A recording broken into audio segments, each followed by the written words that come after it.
Right then, since it's Postnatal Depression Awareness Week, I thought I would do a little bit of a tough vlog and do my experiences with postnatal depression. I've already done it written out. It was the very first blog post I ever did, and you could probably read that online if you don't want to watch this. Or it's probably easier to watch this. You know, it's just me talking, you haven't got to read, you haven't got to do anything. Just sit back and relax. I'll do all the talking. You can just enjoy, if that's the right word to use. But yeah, a little bit of background before we start. I really wanted a baby.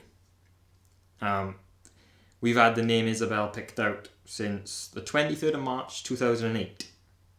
Me and Rachel got together on the 22nd of March 2008. So the very next day we were discussing names. So yeah, we were into each other. And even from 2009, in my diary, I've got letters written to future Isabelle. From 2011, we started buying clothes. So, we've had 6 years plus of buying clothes. So put it this way, we wanted Isabelle. A lot. And also for a bit of background, I've had depression on and off since I was 18. So it's about 2009. So I've been here before. I've had it. But I didn't really have it at all during the pregnancy. I always pinned my depression down on the fact I really wanted a baby. So I always just assumed it would go when we had her. And when I found out Rachel was pregnant, for the entire pregnancy I virtually had no bad days. Obviously you're still going to have the odd one. But I thought when we'd have the baby, bang, it's going to be gone. I read all the books. We went to parenting classes. I've been listening to audiobooks on babies and stuff because of my job for years. Just chuck it in, brain rules for babies. Loved it. But I still didn't know a lot about postnatal depression. He does mention it in the book, in fairness, but he says if the woman gets it, the man is then like 50% likely to get it. That's all I knew. So in my head, sort Rachel out, I'll be alright. So I thought I was prepared as I could be. But I wasn't prepared for this. Makes sense. So, why come on here and do a blog about it? No one talks about it. Or not many people. I think it's getting a little bit more out there now. I've seen a few things in like Daily Mail and wherever other ones you want to read. Not that I necessarily read Daily Mail. But they've covered it a little bit. But I thought since someone like me who read a lot of the books, listened to it, I tried to absorb as much information I could, and I hardly heard about it. So if I didn't, there's a lot of people out there who don't. And I think when people have it, I don't think they talk about it. It's not exactly a cool thing when someone says, "Oh, how's your baby?" And go, "I don't like her, who cares?" "Oh, she's cute." "No, she's not, I hate her." You don't, it's not exactly polite conversation. People look at you a little bit weird. And go, "What do you think about her?" "Oh, I wish you weren't born." But that's how you feel. So yeah, that's kind of why I'm here. To get it out. And I think because I like to think I don't have the postnatal depression anymore. It's back to the normal depression. Not as much, but so I'm far enough removed from it that I feel like I can talk about it because it's kind of like, it's a different version of me. You know what I mean? It's not like I'm still in it. But yeah, right from the start, it was pretty hard work. Like the birth I'm talking about now. We were rushed down to theatre. I had to press the emergency buzzer. Didn't know where it was. She was like, press the button. It's like, yeah, what button is this? Didn't know it was the emergency one. To get all the midwives running in, I thought, cord coming down first, that's fine. Cushy. Nothing wrong with that. Just pull the cord out of the way, here comes the baby. No. Gotta go to theatre. So I'm there trailing behind the midwives and everything, already in a state of panic, thinking the worst, obviously. Sat in theatre thinking I don't belong here. I wanted to get out. Really didn't want to be there. Obviously, the worst things go through your mind. You think, baby's obviously not going to be born properly. Someone's probably going to die. Rachel will die. Everyone's going to die. That sort of mentality, the usual stuff. And to be honest, I kind of had that feeling the first few weeks before she was born. I kind of had in my head it was never going to happen. I just said to her, I can't imagine us having the baby now. I can't see her coming. We're not going to have it. Should have been a bit of an indication that I was struggling. And postnatal depression might happen, but there you go. And then after that, when we got home, it's hard work, you know what I mean? You can't get around the fact it's hard work. She was born like 8 o'clock in the morning. Rachel went to labour at midnight and we went home at 10 p.m. So there's no sleep. You're going home late, straight into the night then where, you know, you don't know what the hell is going on. So sleep deprived everything. But I just cracked on. That's all you could do. My focus was make sure Rachel's okay.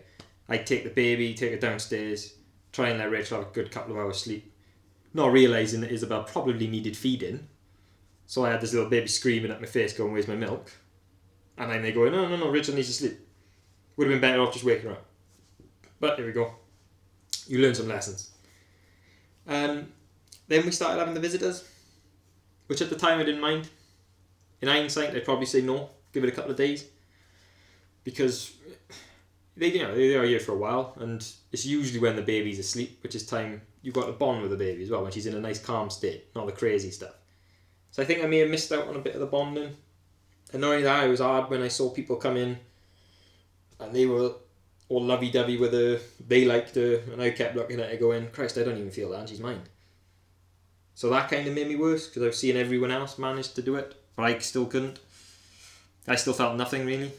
I was kind of waiting for it. I had in my head that, you know, baby comes out, she holds your finger, which she did do, and you get this big flood of emotions, and you're like, oh my God, I'm a dad. No. It took me about 4 months until I felt like a dad. So, you don't get it to start off with. So then it started to just get worse.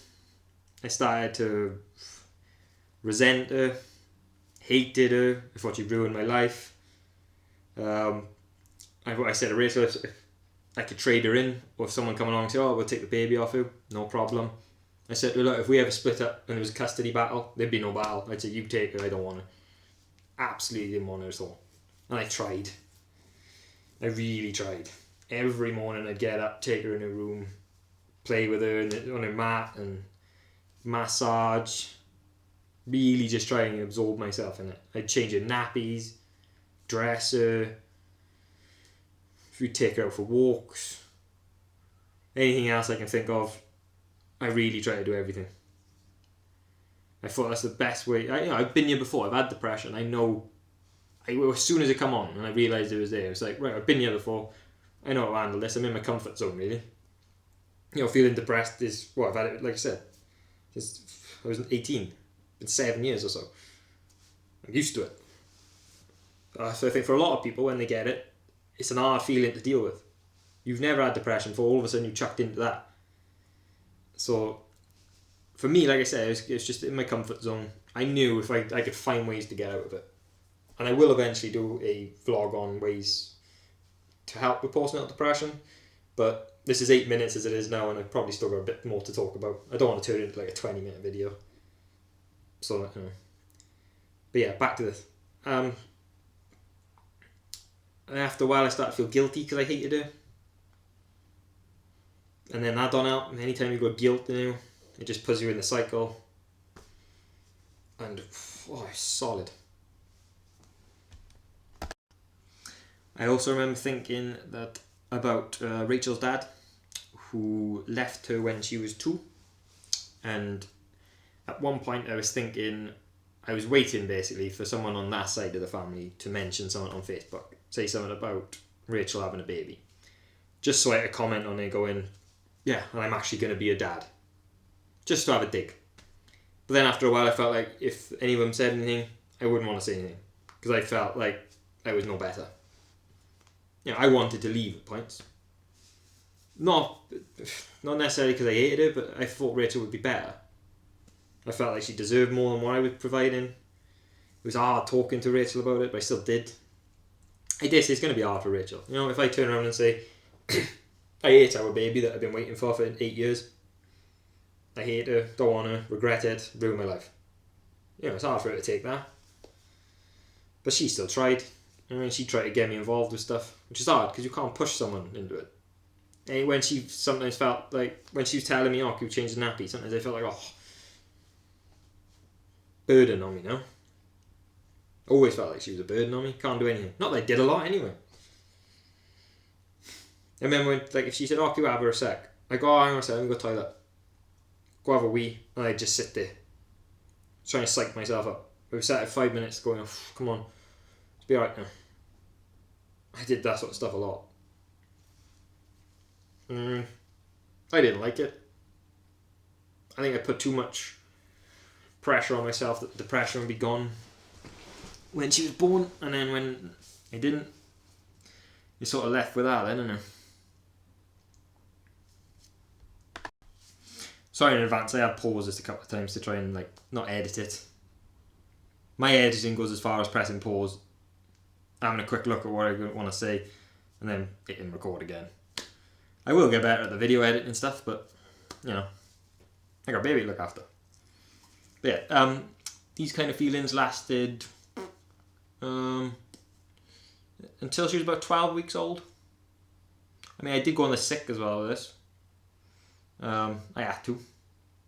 So I had 6 weeks with Isabelle of trying to absorb myself in it.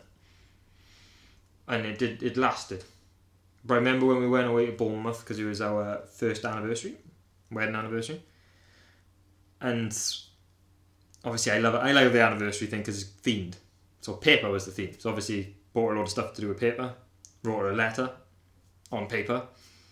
And in the letter I was talking about how sorry I was for being a bad dad, bad husband, and you're better off without me. If I could trade myself in for like £100,000, I'd do it.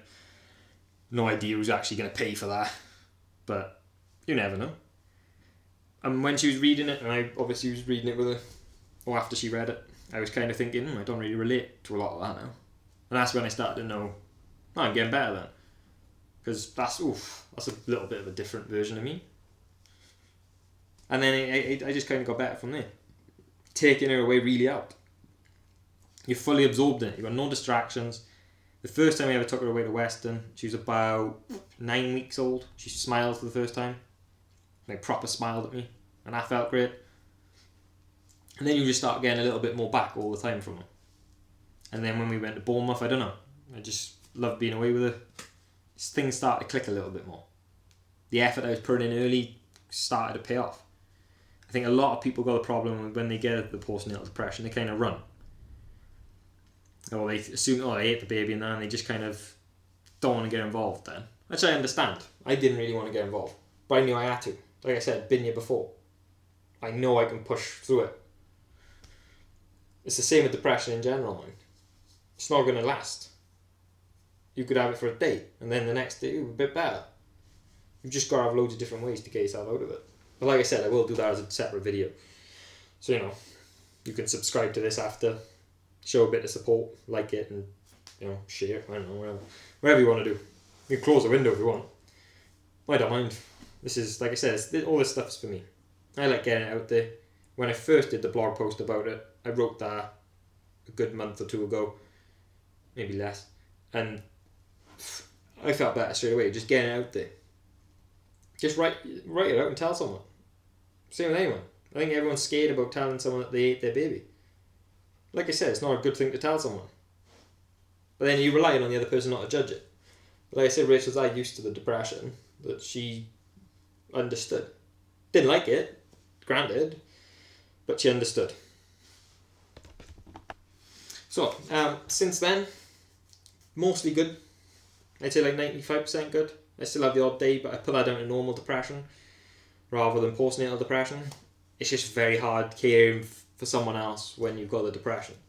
Like luckily when I normally go out, I haven't really got much responsibilities. I just turn up for work, look after the dogs, look after the rabbits, that's about it.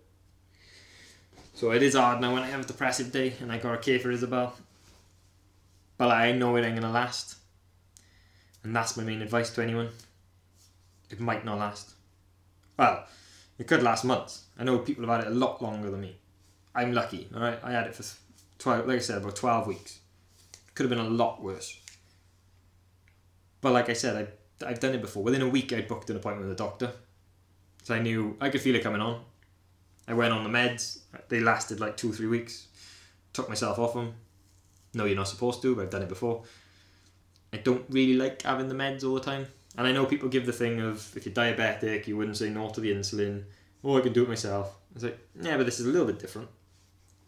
I like the little thing of having the citralopam or sertraline. No idea what to say that one. Only got pregnant once. And having it for a little while to give you that placebo effect of, oh, I'm taking some out. And then I take myself off it anyway and think, right, I can tackle this myself. I think you just need that lift sometimes to then be able to get yourself out. Like with any depression. If you don't want to get out, you're not getting out. And I wanted to get out. Normally with depression in the past, I kind of liked it. In a weird way. It was comfortable. You know, you are comforted by depression sometimes. It is that little friend who you know you shouldn't bother with, but you like, because you've known him for so long. That's what depression is. Luckily for me, postnatal depression, I didn't like it. Didn't like hating my daughter. Didn't like coming home and then having a scream in my face. And to be honest, we were really lucky with Isabelle. I know I'm kind of going off the rails on this, but you know, you're 15 minutes in. If you're 15 minutes in, you don't mind a few more minutes. But she's a really easy baby. At the moment, I've probably slept through the night. I haven't had to get up in the night now for about 2 months. And she's 4.5 months old. Admittedly, it helps that Rachel still breastfeeds, so we haven't got to do no night feeds. And she just has the next to me, cot banging on, done. So that helps. She never had colic. She hadn't too much of a cry baby. And normally when she does, it's because of something. And all of that made it worse. I had no reason to hate her. She was a brilliant baby. Still is. If she was screaming in my face 24/7, at least I could pin it on something. I had nothing to pin it on. Which, like I said, makes it worse, and you just get into a cycle then of guilt and everything else. I think that's all I've got to say on it. I don't actually know if I've done anything worthwhile yet. Whether this was actually worth watching. But, you know, that's like most of my videos, I think. You know, if you want to know about ways to help with postnatal depression, you know, go to his blog and the Facebook and everything else, and eventually I'll post another video for it. I think I've got a few ways to help. They work for me, and hopefully they can work for someone else. They might even apply to normal depression. So even if you've got normal depression, feel free to subscribe. Show your support and, you know, comment and stuff. Whatever, I don't mind. I'm happy if you just want to leave. Anyway, I think that's enough. We done? Yeah? Do you want me to press stop?